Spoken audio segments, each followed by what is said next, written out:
जिंदगी मूखा वडी या मां वडो। ओ ये मेहरबानी जिंदगी मूखा वडी या मां वडो, या फकत आहे बिन्हीअ जो ना वडो। आ वडी तखलीक या तखलीक कार, सोच में हाँ केरा कंहिंखां वडो। वाह वाह साहिबे सदर जी इजाज़त सां एक नज़्म आहे। नज़्म जो उनवान आहे शाइर।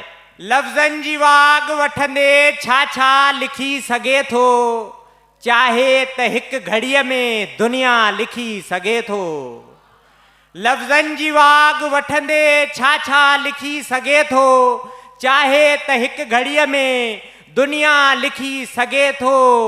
महकूम खे उथारे आका लिखी सघे थो, आला जो अंत आणे अदना लिखी सघे थो।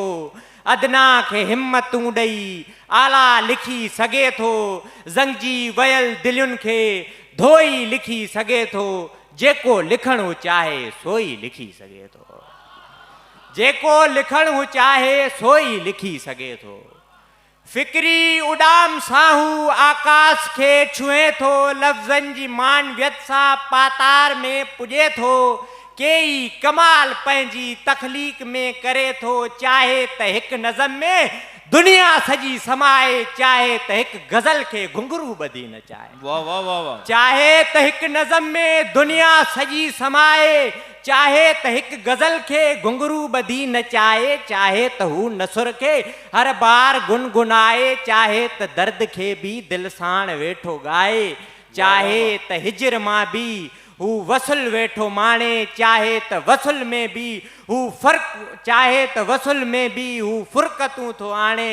अहिड़ा कमाल हितड़े कोई लिखी सघे थो, जेको लिखणु चाहे सोई लिखी सघे थो। वाह वाह वाह, तमाम खूबसूरत। वाह वाह। दिल जे नकोर गज ते, दिल जे निकोर गज ते अख जा टुअर थो टाके। अख साण चेल कद ऐं छातीअ जी माप मापे, विख विख बि थो उरूज़ी अरकान में हू जाचे। फेलुन मुफ़ाइलुन या मफ़ूल फ़ाइलातुन, अख जो बहर अलॻि ऐं विख जो रिधम अलॻि वा। हुन जो अलॻि अक़ीदो, हुन जो अलॻि धर्म वा।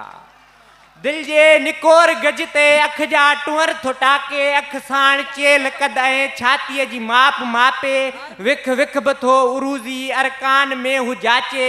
फेलुन मुफ़ाइलुन या मफ़ूल फ़ाइलातुन, अख जो बहर अलॻि ऐं विख जो अलॻि रिधम वा। हुन जो अलॻि अक़ीदो, हुन जो अलॻि धर्म वा। महबूब ॾांहुं वेंदे हू जो विखूं खणे थो, छन छन छनन छनन छन पाज़ेब जीअं वॼे थो। सांगिन जे साह खे हू ॼण हीर थी लॻे थो, धरतीअ जे दुश्मननि खे को तीर थी लॻे थो। ॾुख मुरकंदे ख़ुशियूं सभु रोई लिखी सघे थो, जेको लिखणु चाहे सोई लिखी सघे थो।